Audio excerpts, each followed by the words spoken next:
नमस्कार दोस्तों, आप सभी का एक बार फिर से स्वागत है हमारे चैनल दुर्गा भक्ति मार्ग में। आज मैं आप सभी को सुनाऊंगी माघ माह पूर्णिमा पूजा विधि। स्कंद पुराण, पद्म पुराण और महाभारत में माघ माह की महिमा का उल्लेख मिलता है। शास्त्रों में कहा गया है कि माघ माह में गंगा स्नान करने से सभी पापों का नाश होता है और अंत में मोक्ष की प्राप्ति होती है। इस दिन विशेष रूप से प्रयाग, वाराणसी, हरिद्वार और अन्य तीर्थ स्थलों पर स्नान करने की परंपरा है। पौराणिक कथाओं के अनुसार माघ पूर्णिमा के दिन देवता स्वयं पृथ्वी पर आकर पवित्र नदियों में स्नान करते हैं। इसलिए इस दिन पवित्र नदियों में स्नान करने वाले व्यक्ति को देवताओं का विशेष आशीर्वाद प्राप्त होता है। मान्यता है कि स्वयं भगवान विष्णु माघ माह में त्रिवेणी संगम अर्थात प्रयाग में निवास करते हैं, इसलिए यहाँ स्नान का विशेष महत्व बताया गया है। राजा भगीरथ ने भी अपने पूर्वजों की आत्मा की तृप्ति के लिए गंगा जी को पृथ्वी पर अवतरित कराया था। इसलिए माघ माह में स्नान करने से पितरों की भी तृप्ति मिलती है और पूरे माघ माह में सबसे पवित्र दिनों में से एक दिन यह होता है। माघ पूर्णिमा का इसी के साथ माघ माह की समाप्ति हो जाती है। माघ पूर्णिमा के दिन अन्न, वस्त्र, तिल, गुड़, कंबल आदि का दान करने से कई गुना फल प्राप्त होता है और इसी दिन कल्पवास की भी समाप्ति हो जाती है। प्रयाग के संगम तट पर जो साधु संत कल्पवास में रहते हैं, वह इसी दिन इसी दिन अपना कल्पवास समाप्त करते हैं।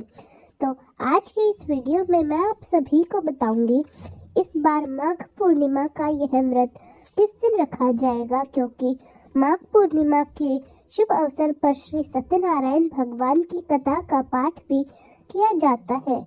तो सत्यनारायण भगवान की कथा के लिए सबसे उपयुक्त समय कौन सा रहेगा? और सबसे विशेष बात है कि इस बार भद्रा पूर्णिमा तिथि के दिन विद्यमान रहेगी। तो यह भद्रा इस बार कहाँ पर वास करेगी? पाताल लोक में, स्वर्ग लोक में या मृत्यु लोक पर? और इस भद्रा का क्या शुभ और अशुभ प्रभाव इस बार होने वाला है? पूजा पाठ या शुभ काम पूर्णिमा के दिन किए जाते हैं या नहीं किए जाएंगे? क्योंकि पूर्णिमा के दिन चंद्र देवता का पूजन किया जाता है, तो चंद्र देवता किस समय पर उदय होंगे, यह सारी जानकारी मैं आपको दूंगी। पूर्णिमा तिथि प्रारंभ होगी 11 फरवरी मंगलवार के शाम 6:56 पर और समाप्त होगी 12 फरवरी बुधवार शाम 7:22 पर। इसलिए उदय तिथि के अनुसार इस बार पूर्णिमा का व्रत 12 फरवरी बुधवार को इसी दिन पूर्णिमा का स्नान किया जाएगा और श्री सत्यनारायण भगवान की पूजा भी की जाएगी। पूजा के साथ साथ इस दिन व्रत और कथा का श्रवण भी किया जाएगा। अब जानते हैं पूर्णिमा तिथि पर रहने वाले मुहूर्तों के बारे में।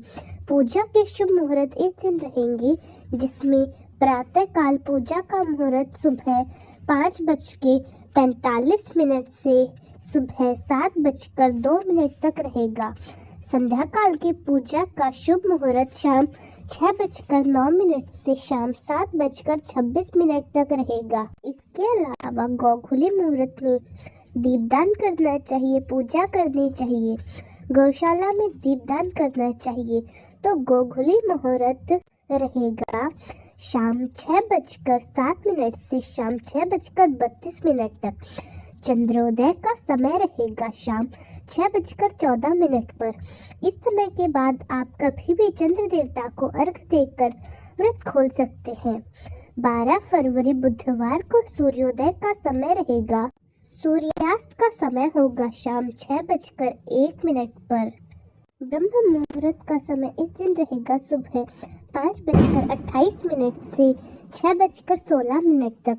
इस बार शुभम और सौभाग्य योग का निर्माण भी इसी दिन हो रहा है, जो कि सार्वार्थ सिद्धि योग है और अपने आप में सारी मनोकामनाओं को पूर्ण करने वाला या किसी भी शुभ काम को शुरू करने के लिए सबसे उत्तम मुहूर्त है। तो आप सौभाग्य योग जो कि सुबह 8:07 के बाद तक रहेगा और शोभन योग सारा दिन रहने वाला है।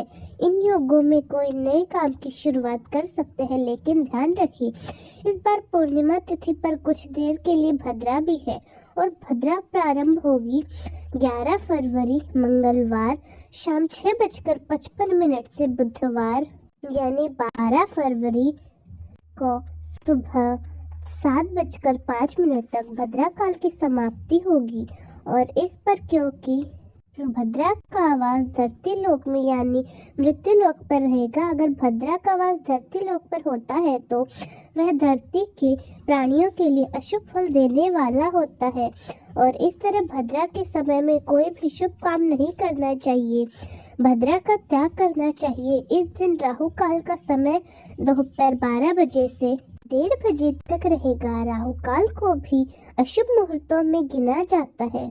अब आप सोच रही होंगे कि जब भद्रा 12 फरवरी को सुबह के समय भी रहेगा और उस समय ब्रह्म मुहूर्त में क्या स्नान किया जा सकता है या सुबह की पूजा है वह शुभ मुहूर्त में की जा सकती है, तो देखिए बहुत से लोग ऐसे भी हैं जो भद्रा को नहीं मानते, जो ज्योतिष शास्त्र में विश्वास नहीं रखते, तो वे इस समय में सुबह की पूजा स्नान ध्यान जप कर सकते हैं। लेकिन जो लोग ज्योतिष शास्त्र में विश्वास करते हैं, पंचांग में विश्वास करते हैं, मुहूर्तों में विश्वास करते हैं, उन्हें भद्रा का समय त्याग करके जो शुभ मुहूर्त प्राप्त होता है उसी में पूजा पाठ या स्नान करना चाहिए।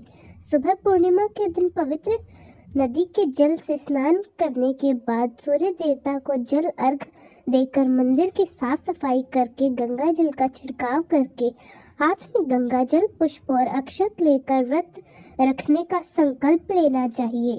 फिर धूप दीप जलाकर विधि विधान से भगवान शिव सहित पूरे शिव परिवार और भगवान विष्णु और लक्ष्मी जी का स्मरण करना चाहिए, पूजन करना चाहिए, मंत्रों का जाप करके कथा का श्रवण करना चाहिए और भगवान को भोग लगाना चाहिए। सबसे अंत में आरती करके अपने व्रत का प्रारंभ करना चाहिए। दिन भर व्रत करना चाहिए। शाम को एक बार फिर से पूजा करके उगते हुए चंद्रमा को अर्घ देकर चंद्रमा को खीर का भोग लगाकर माँ लक्ष्मी को जो खीर का भोग लगाकर आपको व्रत का पालन करना चाहिए।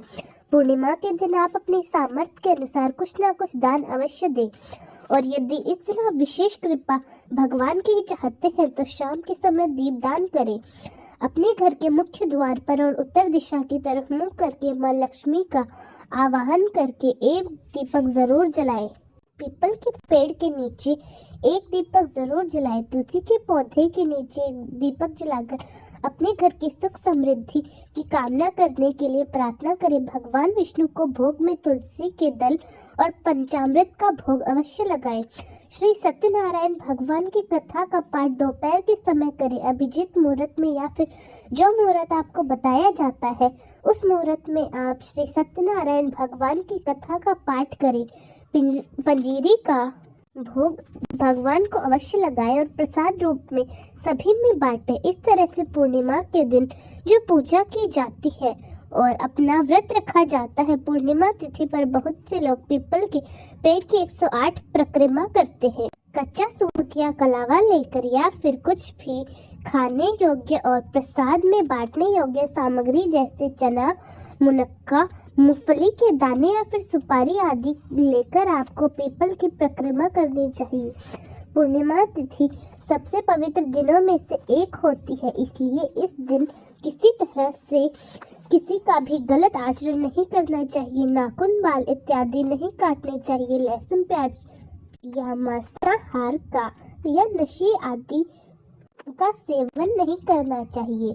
इससे आपकी मनोकामनाएं पूर्ण नहीं होती या भगवान आपको पूर्णिमा के दिन किए गए दान पुण्य व्रत का पूर्ण फल नहीं देते। इस दिन आपको पूरे नियम पालन से ऊपर बताई गई विधि के अनुसार काम करना चाहिए। जिस घर में नियमों का पालन होता है उस घर में सदा महालक्ष्मी की कृपा बनी रहती है।